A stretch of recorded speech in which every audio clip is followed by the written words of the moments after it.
Yayıcı soydurumla bağlı müsahibələr verildi, fikirlər söyləndi və 2007-ci ildə burada bir abidə ucaldılır. Və bu abidənin ucaldılmasında təşəbbüskarlardan biri də siz olmuşsunuz. İstəyirəm bu məqama toxunaq və yayıcı kəndini yaşadıqlarından bəhs edir.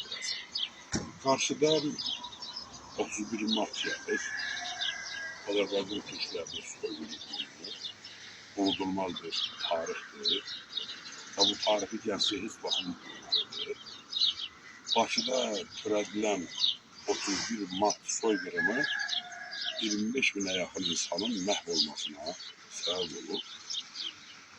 Və həmin insanların meyitlərini Ağustos Park dediğimiz ərazidə bugün fəxrlə ziyarət etdiyimiz şəhidlər xiyabanında dərələri doldurulub texniki vasitələrlə üstləri örtülür. Sovet dövründə Kirovun heykəli orada uzadılıb ki, burada Ağustos Park. 20 yanvar qırğınlarının şahidi olmuşam. Orada qazılan məzarların birbaşa şahidi, iştirakçısı olmuşam. O qəbirləri, məzarları qazan zaman insan sümüklərinin çıxarılmasından sonra bu fakt dünyaya yayıldı ki, 31 Mart soyqırımında şəhid olan insanları həmin o dərilərə, Ağustos Park adlandırdığımız yerə doldurub üstün texniki vasitələrini örtüblər. Şəhidləri dəfn edəndə bu açıq-aşkar dünyaya elan olunur.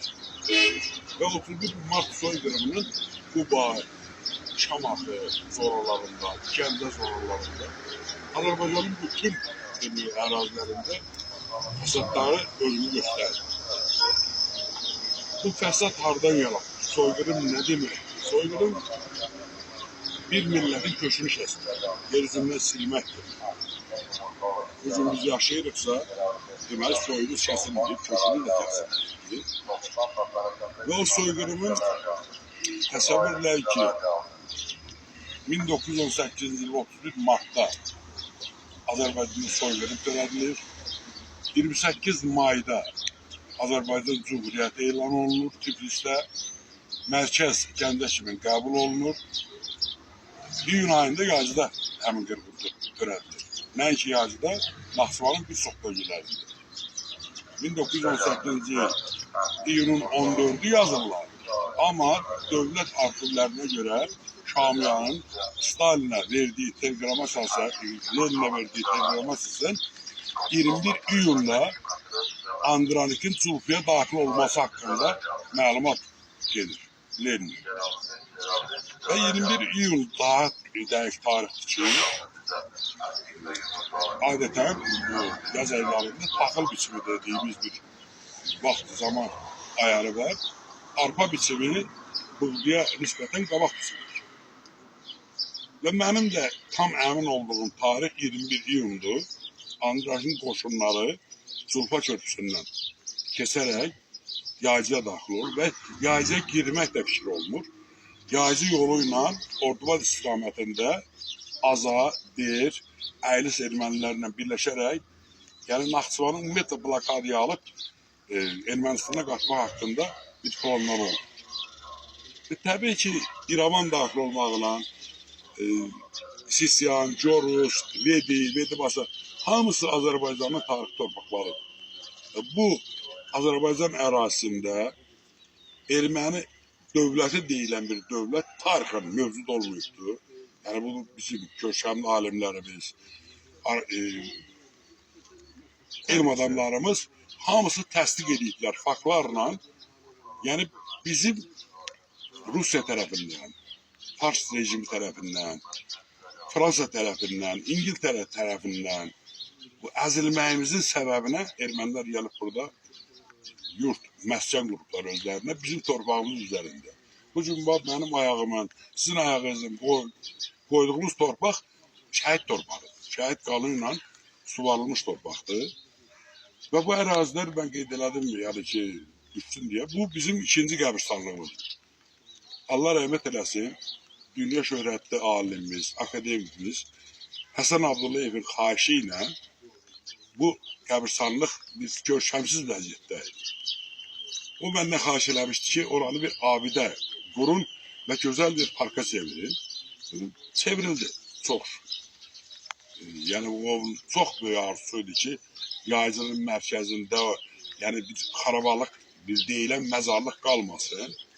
Çok şükür onu biz kurduk da ve sonradan böyle bir soyqırım abidəsi də yarandı. Yaycı kəndi bir bəlalı kəndi. Şəhid verən bir kəndi. 2500'den çok bir insanın məhv olduğu bir kəndi. Və bir çox mənim yaxın dostları, elm adamları bir çox məqalələrdə, kitablarda da bunu yazıblar ki, Yaycı yeganə bir kənddir ki, bir qızı, bir gəlini erməni əsirliyinə düşür. Erməni tərəfindən aparılmır. Və Yaycıda 2500'den çox insanın qırılmasının səbəbi Araz sayına onlar atıblar ki, yəni yeganə çıxış yolu bu. Və onların qorumasız qalmasının səbəbi nədir? Həmin tarixdə bütün kəndin əli silah tutan insanları əkin sahələrində olurdular. Gecə gündüz oraqla arpa biçimi edirlər. Yəni kombayn yox, bir şey yox. Əl biçimi ilə işlədiklərinə görə əli iş tutan bütün insanlar çöldə olmuşdular. O ermənilərin kəndə girişinin də müəyyən bir səbəbi var idi. Bir səhv addım olmuşdu. Kənddən bir top atılmışdı. O da həmin mərkəzə düşmədiyinə görə ermənilər demiş ki, burada təcrübəli topçu yoxdur. Burada Allah rəhmət eləsin, elə bu gördüyümüz ev Yasəmən nənənin evidir. Qolunu şaşqa ilə vurub kəsmişdilər. Şaban xala var idi, ayağını qılıncla vurub kəsmişdilər. Və əksəriyyət qadınlar öz namuslarını qorumaq üçün təndirlərə, quyulara girmişdilər və orada bir müddət qalmışdılar. Və əksəriyyətdə şil çıxmışdır, yəni damar artıq qurumuşdur. Və kənd cəmaatı, yəni xəbər çatandan sonra o sahələrdə olan bizim qeyrətli kişilərimizə səs-sorak çatandan sonra onlar kəndə nə ilə gəlmişlər? Yaba ilə, oraq ilə, kərənti ilə. Andrakin qoşunu artıq bilmişdi ki, yəni bu cür müqavimətə davam gətirə bilməz. Onun istiqaməti Ordubad zonası ilə geçməkdir və geri qayıdır. Lehrəm ən çox zərər verir şəhərin aşağı yuxarı yazılarına. Orada da eyni bir şey, amma onları qırırlar. Yazıda ermənilərin öldürdüyü adamı biz təsəvvürləmirik. Qeyrətin öldürdüyü insanlar var. Arazın da, yəni indiki vaxtı deyildi, geç yox, bir şey yox. Arazın gür axan vaxtlarında insanlar, xüsusən qız gəlinlər, özlərini çaya atırdılar ki, taş erməni əlində. Onların da çox cüzi bir hissəsi Cənubi Azərbaycanımıza çata bilmişdilər, əksəriyyətin Araz aparmışdı.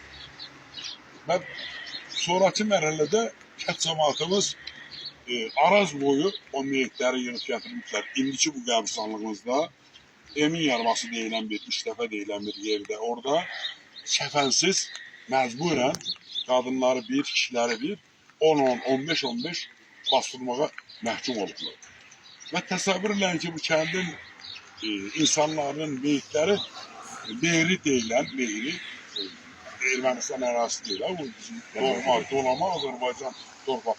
Mehrinin Lübədi kəndinin cəmaatı tamamilə türklər idi, Azərbaycan türkləri idi. Bu dəqiqə orada mövcud olan Yaycı qəbristanlığı var. Araz qırağında olan meyitləri toplayıb orada dəfn ediblər. Hörmət və izzətlə bugündə də o məzarlıq qalır. Budur Yaycının, yəni ki, dünyanın, həyatın bəxş elədiyi faciə. Və bu ermənilərə dayaq verən kim? Super dövlətlər, super güclər, güc dövlətləri adətən bir başqa bir milləti əzmək üçün kimlə istifadə edirlər? Ən zəif, yaltaq, şərəfsiz millətlərdir. Nə qədər dünyanın dahiləri Karl Marxdan belə, ermənilər haqqında, Dostoyevskidən belə, nə qədər ermənilər haqqında dedikləri faktlar elm aləmini, insanlar aləminə malikdir. Yəni hamı bunu bilir. Yəni bugün Fransa, Rusya, fars şovinizmi bu gün də ermənilərdən istifadə eləyir. Yəni bu ermənilər aranı qızışdırmaq üçündür. Amma Fransızın, İngilisin, Rusun mənafeyi nədir? Məqsədi nədir? Azərbaycanın nefti, Azərbaycanın qazı, Azərbaycanın qızılı. Yəni təbii sərvətlər uğrunda döyüş gedir və bu döyüşdə insanlar məhv olur, insanlar qırılır. Yaycı kəndi bu faciələri bir arasında yaşayan və hal-hazırda xatirəsinin yaşadıldığı ən böyük kənddir. Ən böyük yer, Ruslanın 4 böyük kəndi varsa, onun biri də Yaycı kəndidir. Əgər 18-ci il qırğını olmasaydı, bu kəndin ən azı 20 nəhalisi oldu. Bu informasiya bizi görür. Teşekkür ederim. Özünüzü de təqdim edirsiniz. Mən uzun müddət Yaycı orta məktəbində müəllim işləmişəm. 5 il Naxçıvan Muxtar Respublikasının Ali Məclisinin deputatı olmuşam. 8 il Yaycı İcra Partiyasının sədri işləmişəm. Kəndlə bir olmuşam. Yəni yuxarı təbəqəyə ilə getməmişəm. Əhali ilə bir yerdə böyümüşəm, bir yerdə yaşamışam. Pisi, yaxşısın bir yerdə qalmışam. Hüseynov Eyvaz Məhərrəm oldu. Teşekkür ederim. Çox sağ olun. Sağ olun. Sağ olun.